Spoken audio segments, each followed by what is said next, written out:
சரணாகத தீனார்த்த பரித்ராண பராயணே சர்வஸ்யார்த்திகரே தேவி நாராயணி நமஸ்துதே. வணக்கம் நேயர்களே, இது மகாலட்சுமி ஜோதிடம் வழங்கும் காலச்சக்கரம். உங்கள் அன்பு ஜோதிடர் ஸ்ரீராம் ஜி பேசுகிறேன். அனைவரும் நலமுடன் இருக்கிறீர்களா?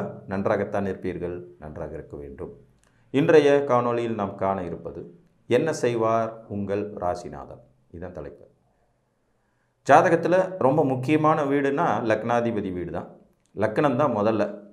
இந்த லக்னம் எந்த அளவுக்கு வலிமையாக இருக்கிறதோ அதன் அடிப்படையிலேயே ஒரு மனிதனுடைய வாழ்வியல் சம்பவங்கள், முன்னேற்றங்கள், ஆயுள், ஆரோக்கியம் அனைத்தும் தீர்மானிக்கப்படுகின்றன. என்றாலும் கூட ஒரு சப்போர்ட்டிங் ரோல் மாதிரியான இரண்டாம் நிலை யோகங்களையும் வாழ்க்கையின் பின்பகுதிகளில் வாழ்வியலில் வெற்றி பெறும் அமைப்பையும் சூட்சுமத்தையும் ஓரளவேக்கேனும் வாழ்வியலில் வெற்றிக்கான வழிவகைகளையும் தரக்கூடிய அமைப்பாகவே துணை ஜனாதிபதி அப்படிங்கிறது மாதிரியான ஒரு அமைப்பை ராசிநாதன் பெறுகிறார். லக்னம் மிக மோசமாக பாதிக்கப்பட்டிருக்கும் நிலையில், லக்னாதிபதி மிக மோசமாக கெட்டுப்போயிருக்கும் நிலையில் ராசிநாதனின் துணை கொண்டு ஒரு மனிதன் தனது வாழ்வியலில் அடுத்த கட்டத்துக்கு நகர்ந்து விட முடியும் அப்படிங்கிறது ஒரு நிதர்சனமான உண்மை. எத்தனையோ ஜாதகங்களில் லக்னம் ரொம்ப வீக்காக இருக்கும். லக்னத்தில் பாவக்கோள்கள் இருக்கும். லக்னாதிபதி போய் கிரகணம் அடைஞ்சிருப்பார், நீச்சம் அடைஞ்சிருப்பார், அஸ்தமனமாக இருப்பார். ஆனாலும் ஜாதகர் பார்த்திங்கன்னா மிடில் ஏஜுக்கு பிறகு படிப்படியான வாழ்வியல் முன்னேற்றங்களை அடைந்து நல்ல ஒரு பொசிஷனில் வாழ்ந்துட்டு இருப்பார். நான் இந்த மாதிரியான உதாரண ஜாதகங்களை நிறைய சேகரித்தும் வச்சுருக்கேன், பார்த்தும் இருக்கேன். அப்போ லக்னம் கெட்டு போயிடுச்சே அப்படின்னு முழுமையும் கவலைப்பட வேண்டிய அவசியம் இல்லை. உங்கள் ராசிநாதனின் நிலையை பாருங்கள். லக்னம் வலுவாக இருந்து ராசிநாதனும் வலுவாக இருக்கா, நீங்கள் கொடுத்து வச்சவர். பிறப்பு முதலே வாழ்வியலின் அனைத்தையும் அனுபவிக்க பிறந்தவர் அப்படின்னு சொல்லலாம். இதில் இன்னொரு முக்கியமான நுணுக்கம் என்னென்னா, ஜோதிட சாஸ்திரம்னாலே நுணுக்கம்தான். ஒரு விதியை சொல்லும்போதே அதோடைய விதிவிலக்கு, அந்த விதிக்கு உள்ளே இருக்கக்கூடிய உப விதிகள் எல்லாமே சேர்த்து தான் நம்ம பழக்கம். லக்னம் வலுவாக இருக்குது, ராசி வலுவாக இருக்குது, தசைகள் உருப்படியாக நடக்கலை. புரியுதுங்களா? லக்னமும் வலுவாக இருக்குது, ராசியும் வலுவாக இருக்குது, லக்னாதிபதி நல்லா இருக்கார், ராசி அதிபதி நல்லா இருக்கார். ஆனால் தசைகள் எதுவுமே வாழ்வியலுக்கு சம்பந்தமே இல்லாத தசைகளாக நடந்துக்கிட்டே இருந்ததுன்னா அதுலேயும் பெரிய வெற்றிகளை குவிக்க முடியாது. அதே நேரத்தில் அவயோக கிரகங்கள் தசை நடத்தும் போது கூட ஒரு மனிதன் மிக பெரும் வெற்றிகளை பெற முடியும். சூட்சமும் அதை தான் சொல்லுது. ஸோ இது ஒரு விதிவிலக்கு. அப்போ உங்கள் லக்னம் பலகீனமாக இருக்கிற நிலையில் ராசிநாதன் என்ன செய்வார்? கை தூக்கி விடுவார், சப்போர்ட் பண்ணுவார். ஒரு 36 வயது வரைக்கும் உங்கள் வாழ்க்கையில் நீங்கள் என்ன எல்லாம் பார்த்தீங்களோ அந்த அனுபவத்தின் ரீதியாக அதற்கு பிறகு இருக்கக்கூடிய வாழ்வியலை செம்மைப்பட நடத்தி செல்வார். லக்னத்துக்கு அவயோக கிரகம் தசை நடத்தும் மிடில் ஏஜில் அது ராசிக்கு யோக கிரகமாக இருக்கிற பட்சத்தில் அது உங்கள் வாழ்வியலை ஓரளவு வெற்றிகரமானதாக நகர்த்தி கொண்டு செல்வதற்கு வழிவகை செய்யும். புரிஞ்சுதுங்களா? இது நிதர்சனமான உண்மை தான். ஒரு உதாரணம், ஒரு மேசலக்ன ஜாதகம் கன்னி ராசி, மேசலக்ன ஜாதகம் கன்னி ராசி. இவருக்கு மிடில் இதில் புதன் மகா திசை வர்ற மாதிரியான ஒரு சூழ்நிலை இருக்குது. இப்போ உதாரணமாக அவர் சித்திர நட்சத்திரத்தில் வந்திருக்கார். செவ்வாய், ராகு, குரு, சனி, புதன் வரும்போது வயசாயிருக்கும். இதில் வயசான நேரத்தில் அவர் வந்தாலும் கூட அந்த புதன் என்கின்றவர் ராசிநாதனாக இருக்கிற பட்சத்தில் சப்போர்ட்டிங் ரோலை செஞ்சு ஜாதகரை கண்டிப்பாக ஒரு உயர்நிலைக்கு அழைத்திட்டு போவார்.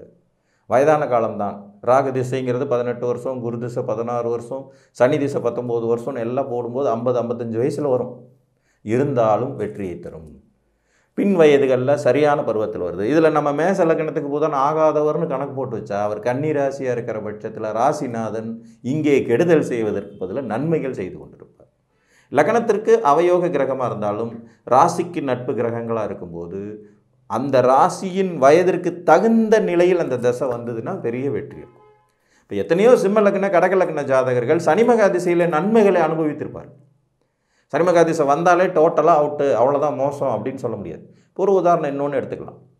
ஒரு சிம்மலக்ன ஜாதகம் ரிஷபராசி, சிம்மலக்ன ஜாதகம் ரிஷபராசி, அவங்க பிறந்தது மிருகசீரிட நட்சத்திரத்தில் பிறந்திருக்காருன்னு வச்சுக்கோங்க. சிம்மலக்னம் ரிஷபராசி, மிருகசீரிட நட்சத்திரம், செவ்வாய் திசை ஒரு 4 வருஷம் பேலன்ஸ் இருக்க பிறந்திருக்காரு. ராகு 18, 22 வயசு, குரு 16, 38 வயசு. 38 வயசுக்கு மேலே இவருக்கு வர்றது சனிமகா திசை. இங்கே சிம்மலக்னத்திற்கு சனி முழு பாவியாகி அவயோகி ஆகும்போது அதுவே ரிஷபராசிக்கு சனி ராஜயோகாதிபதி ஆகிறார். அப்போ லக்னத்திற்கு அவயோகி, ராசிக்கு ராஜயோகாதிபதி. அப்போவே அவர் 50-50 அப்படிங்கிற நிலையில் நன்மையும் தீமையும் கலந்து தர கிரகமாயிடுறார். இதில் இன்னொரு பாயிண்ட்டு, ராசி பேசும் வயதுகளில் ஜாதகர் இருப்பார். இங்கே லக்னாதிபதியான சூரியன் பெரிய அளவில் வலுப்பெறாத நிலையில் 4ஆம் இடத்துல நிஸ்பலம் அடைந்த நிலையில் இருக்கார். 4ஆம் இடத்துல இருக்கார். நட்பு வீடு தான், ஆனால் ஒரு மாதிரி சுமாரான வலு தான். அப்படிங்கும்போது இங்கே ஜாதகருக்கு சுக்கிரன் ஆட்சியாக இருக்கிற பட்சத்தில் லக்னாதிபதியை விட ராசிநாதன் அதிக வலுவோடு இருக்க இந்த சனி திசையில் தீமைகளை விட நற்பலன்களை எதிர்பார்க்க முடியும். அதுதான் சூட்சம். புரிஞ்சுங்களா? ஜோதிடத்தில் விதிகளை பலன்களை உணர்த்துவதற்கு முன்பாக நடக்கும் கிரகத்தின் நிலை தசை, அவன் ராசிநாதனுக்கு நண்பராக இருக்கிறாரா, ராசிநாதனுக்கும் ஒருவேளை எதிரியாக இருக்கிறாரா, லக்னம் தாங்கிக் கொள்ளும் வலிமையோடு இருக்கிறதான்ற நிறைய சூட்சுமங்களை கால்குலேஷனில் போடணும். இப்போ ஒரு ராசிநாதன் நமக்கு என்ன தரார்? பின்வயது வாழ்க்கையை தருகிறார், வாழ்க்கையில் நம்பிக்கையை தருகிறார், எதுவும் உன் கைவிட்டு போய்விடுவதில்லை என்கின்ற ஒரு சூட்சுமத்தை உணர்த்துகிறார், அனைத்தையும் வெற்றி கொள்ள முடியும்னு நமக்கு அடிக்கடி பறைசாற்றுகிறார். வயதின் காரணமாக நமக்கு கிடைக்கக்கூடிய அனுபவத்தின் வாயிலாக வெற்றிகளை சூட்சுமமாக தருகிறார். எத்தனையோ இப்போ நீங்கள் ஒன்றும் இல்லைங்க, அப்பா அம்மாவும் சேர்ந்து தான் ஒரு குழந்தைய வளர்க்குறாங்க, எல்லாருக்கும் தெரிஞ்ச விஷயம். ஆனால் அப்பா இல்லாமல் அம்மா மட்டுமே வளர்த்து மிக உயர்ந்த ஸ்தானத்துக்கு வரக்கூடிய குழந்தைங்களும் இருக்காங்க இல்லையா? அப்பாவுடைய பங்களிப்பே இல்லை, அப்பா ஒரு குடிகாரராக இருக்காரு, அல்லது விட்டுட்டு போயிடுறாரு, அல்லது இளமையில் இறந்து போயிடுறாருன்னு எத்தனையோ விதிகள் இருக்குது. தகப்பன் மனைவியை விட்டுட்டு அந்த காலத்துலலாம் பார்த்திங்கன்னா பொண்டாட்டி விட்டுட்டு போய் வேறு கல்யாணம் பண்ணிட்டு போனவங்களாம் நிறையா. அதுக்கப்புறம் நிறைய சட்டங்களெல்லாம் பெண்களுக்கு சாதகமாக தீட்டப்பட்ட போது தான் இன்றைக்கெல்லாம் அது அவ்வளோ ஈஸி இல்லைன்னு சொல்லுவோம். இப்போ கூட டிவோர்ஸ் ரொம்ப அதிகமாக தான் இருக்குது. சிங்கிள் மதராக எத்தனையோ பெண்கள் வாழ்ந்துட்டு இருக்காங்க, வேலைக்கு போகிறாங்க, சொந்த காலில் நிற்கிறாங்க. இந்த அமைப்பு பாருங்கள், சந்திரனை குறிக்கக்கூடிய அந்த தாய் கிரகம் அப்படிங்கிறது மாதிரி ராசிநாதனின் வலுவால் வளர்ச்சி அடையும் குழந்தைகள். புரிஞ்சுதுங்களா?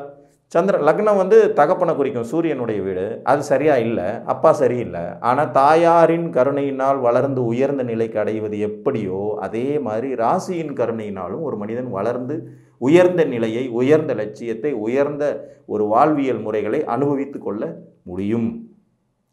ரெண்டுமே கெட்டு போகும்போது தான் நிலைமை மோசம்.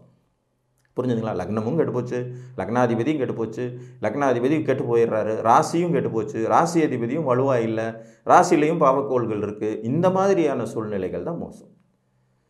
லக்னாதிபதி ராசி அதிபதி ரெண்டு பேருமே வலுவாக இருக்கிறார்கள் உங்கள் ஜாதகத்தில். லக்னாதிபதி நட்பு நிலைக்கு குறையாத அமைப்பில் இருக்கார், ராசி அதிபதி ஆட்சி உச்சங்கிற மாதிரியான அது ஒரு வலுவை பெற்று இருக்கிறார்.